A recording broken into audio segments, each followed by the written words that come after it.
ụmụ Igbo na anyị odogwu ụmụ Igbo na anyị odogwu Igbo Furansi na anyị odogwu ụmụ Igbo na anyị bụ odogwu ụmụ Igbo na anyị bụ odogwu Igbo Welfare Association na anyị bụ odogwu akwa ndị anyị Igbo ekwu maka Furansi anyị bụ odogwu ụmụ Igbo na anyị bụ odogwu otu furu nwanne ya ụmụ n'anya Igbo na anyị bụ odogwu ụmụ Igbo na anyị bụ odogwu ndị Igbo ji enwe Igbo ọrụ na Furansi France anyị bụ odogwu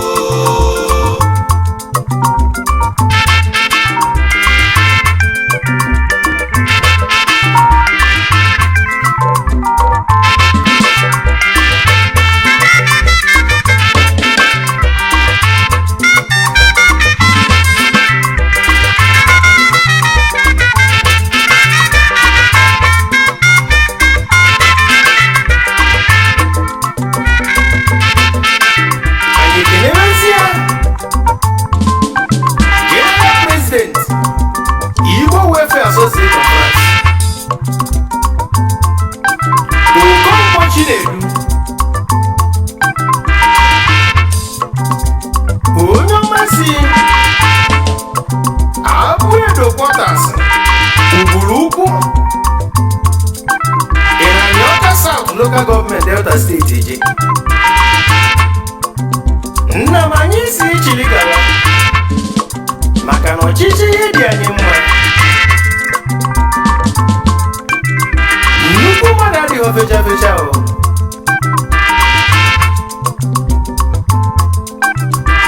maka na nwa agwụ na-eyi agwụ odozi obodo na France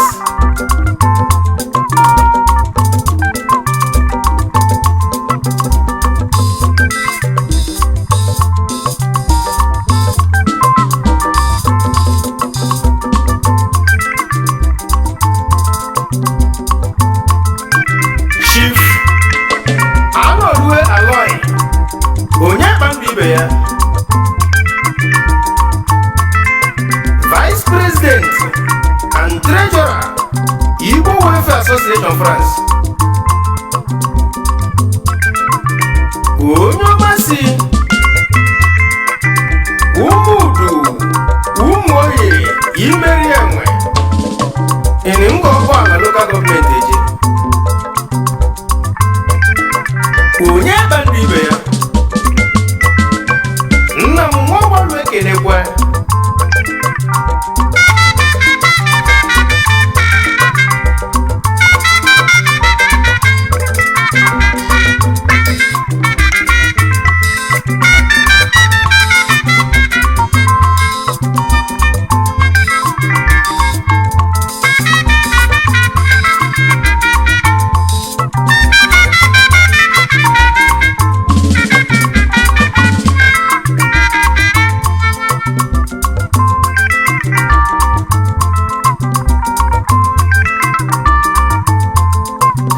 Nze Merikwu Aloysius Ugochukwu Akụnọrobi Tim Anọrue 2 The Financial Secretary Igbo Welfare Association France onye ọmasị Ụmụdịm Anọrue Awochi Ụmụna Ịnọrụ Local Government Imo State Odogwu Enyi Akụnọrobi nne ya Akụnọrobi na France Akụnọrobi na Paris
Agwalu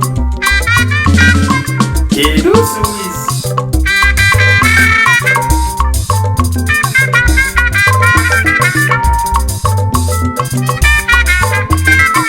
Mazi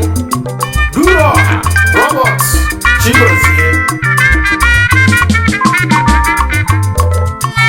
Assistant General Secretary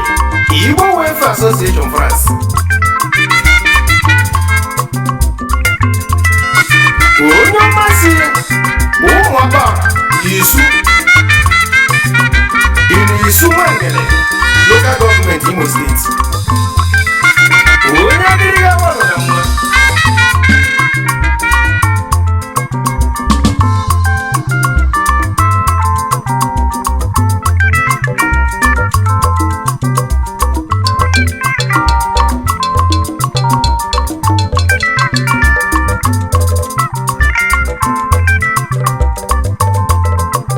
Chief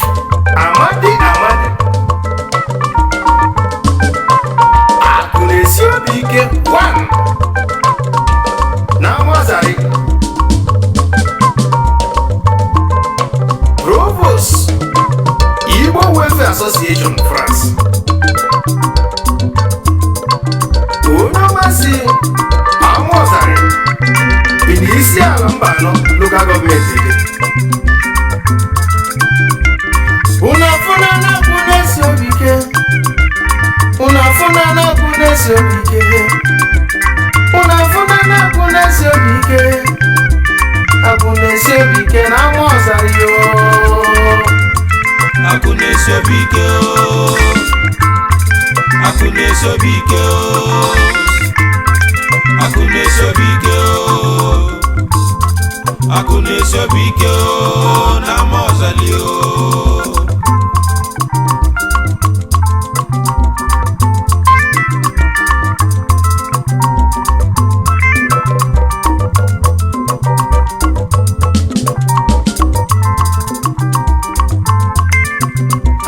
Kenesia Chief Okwuike Boniface The Social Welfare Igbo Welfare Association France onye ọmasị ụmụzike Ịnọrụ Local Government Eji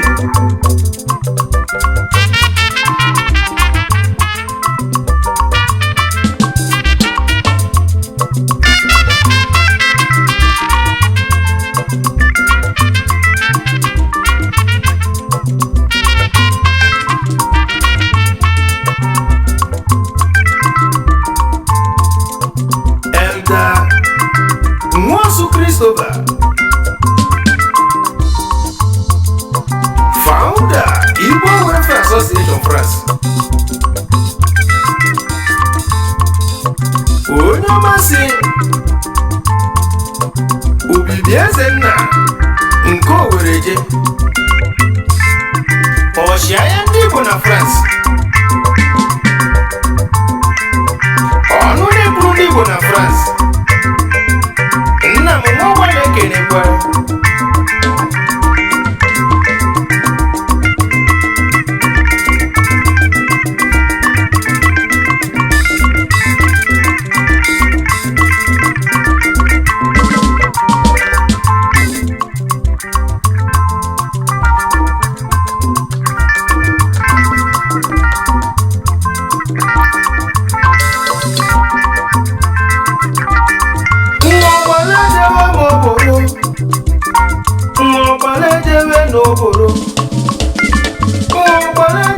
n'okporo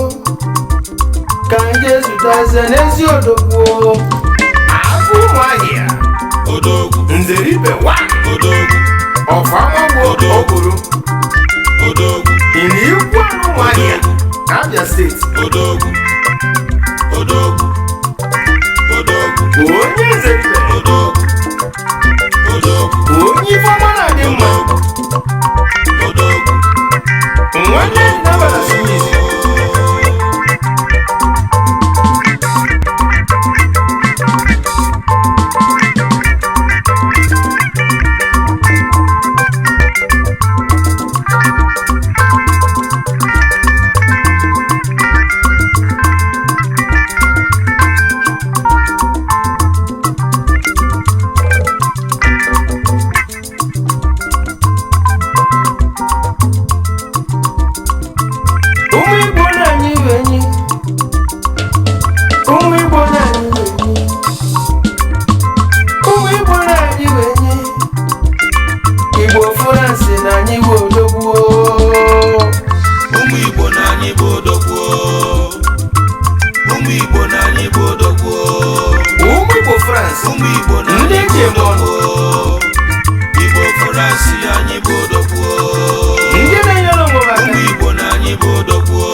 Idinna Livenus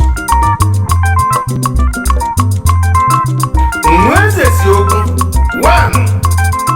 n'Ihitenanza in Osun Local Government Imo State. Nwaka Tisi Nwa onye amụma onye nna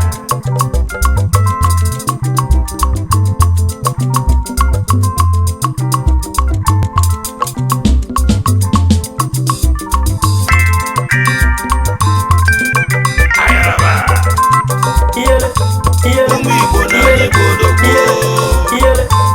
Ụmụ Igbo na-anyị bụ odogwu. Igbo Frans anyị bụ odogwu.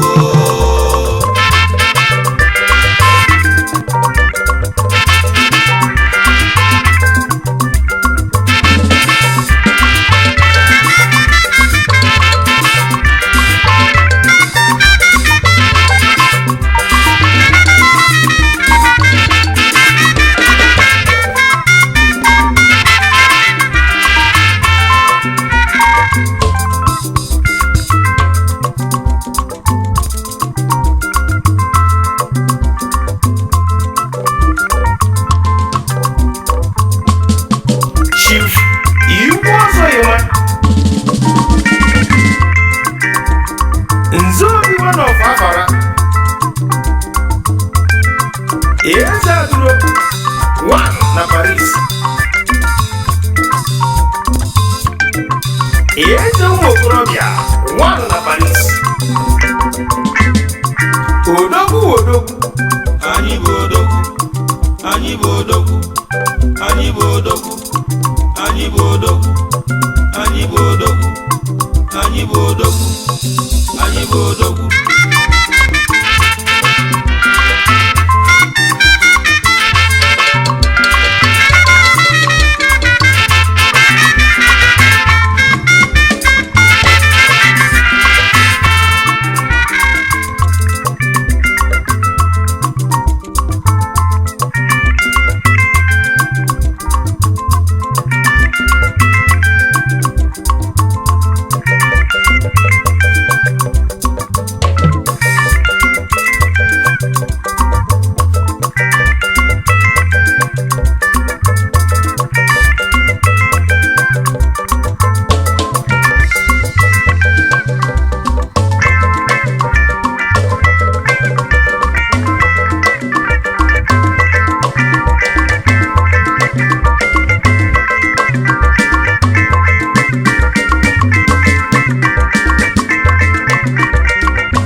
Maazị Oluigbo Aloysius Ogechukwu Nwa Akanaka 1 Ama Igbo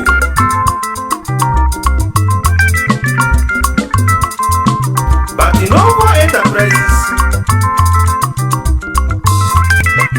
onye ọmasị Ama Igbo dị n'Isu Nwangele Local Government Ije Nwachukwu telenu desa Nwachukwu telenu desa Nwachukwu telenu desa Akalaka kalaka olisa Oyokoyo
ayaba ụmụ Igbo na anyị bụ odogwu iyele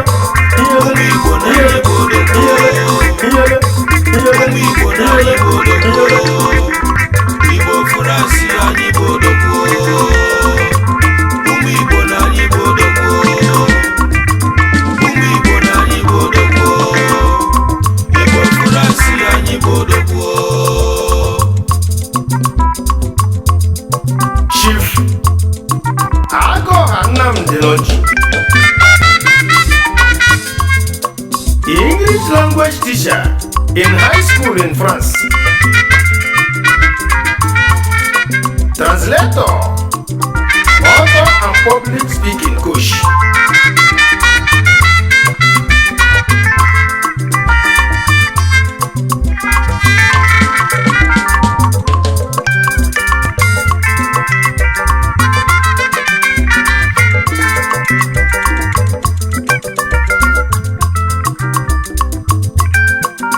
Maazị Igbokwe Sọni Onyemụchechukwu, ex General Secretary Igbo Welfare Association France, onye ọmasị Nwafọ Ụmụọbịa na Isiukwu Atọ Imo Steeti je.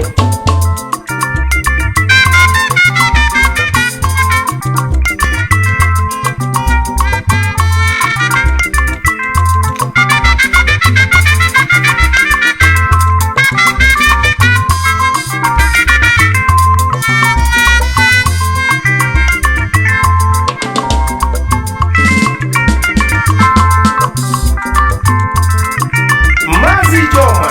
Emeka nwa Chinemelụ, nwa Chinemelụ onye ọma onye na ọmasị Amọba Amaọba nwa Chinemelụ ikwu na ụwọ onye ọma na ụmụ anyị Amọba nwa Chinemelụ na m onye ọma na onye Chukwu Amọba bulere elu.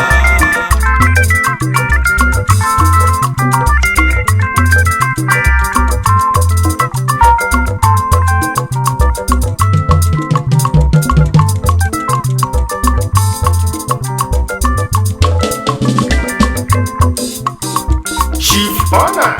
Benjamin Ogudeli, Chief Imegin,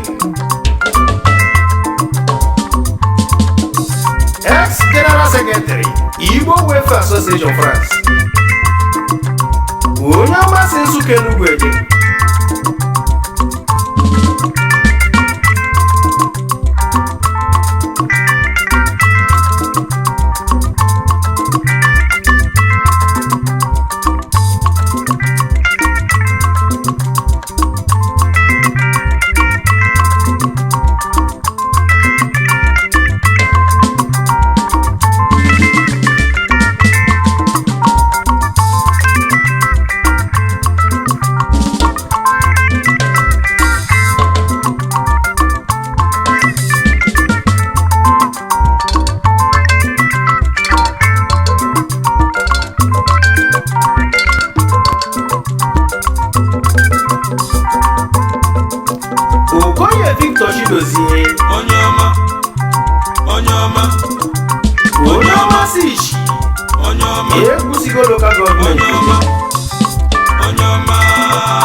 Shipping Company. Onye ọmasị agazi eje ofu nwa na-adasi